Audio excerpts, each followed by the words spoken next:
Good evening. We begin tonight with the council, which borrowed £1 million for a solar panel scheme which, more than a year on, hasn't generated any electricity. Peterborough City Council installed panels on the former Freeman's factory, but it's emerged today that the panels have never worked. Now, critics say plans for 3 more solar schemes in the city should be scrapped. Here's Emma Ball. A way to help cash-strapped councils make potentially serious money, using empty roof space to harvest electricity. But the scheme here has already been scaled back and is still not up and running. Now, work started to install the solar panels back in the summer of 2011, and it was hoped that by last year it could be earning the council £40,000 a year. But so far that hasn't been happening. They've paid a third of the up to £1 million bill, but negotiations about the rest continue. It's not the only project underway, with plans for a 900-acre solar farm outside the city. It could cost £300 million to build, it could generate £30 million profit, and that would be £115 million with plans for wind power. Those against latest plans for solar say it's a gamble. And this whole scheme, they're reliant on this scheme to earn the money for the city for the future. And if it goes wrong, then the city's finished. The council leader told me that those against the solar plans don't understand them, and that whilst there is an element of risk, taxpayers won't lose out on the Freeman's factory project. It's very simple. The project didn't work properly. We only paid the contractors about a third of the total contract price. We're in negotiation.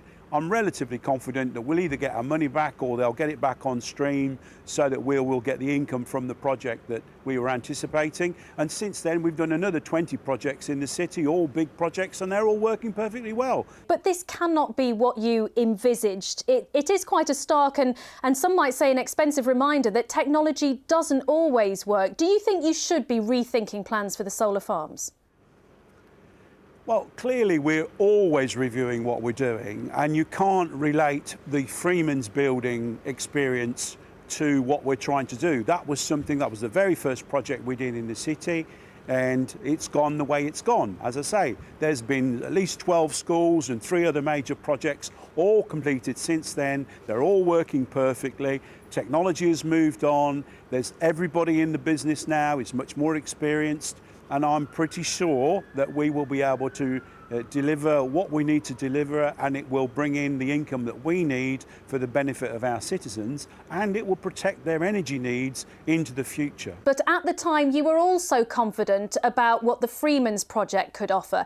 People are wary of this kind of project now, given what's going on. They think you should fix the Freeman's site before you move on with the others. Will you listen to that? Of course we listen to that, and we know what the problem is with the Freeman site, and they're going to fix it. I mean, it's really as simple as that. They'll either fix it or they'll give us our money back, and the same thing would apply on the big contract if, God forbid, that was to go wrong. This afternoon I went to have a look at a site that's just been completed. It's proven that it works, and people are now generating. It's going into our grid, it's helping our communities, and that's all we're trying to do for Peterborough, and produce money in order for us to deliver frontline services. Councillor Marco Serestri. Over in Northampton.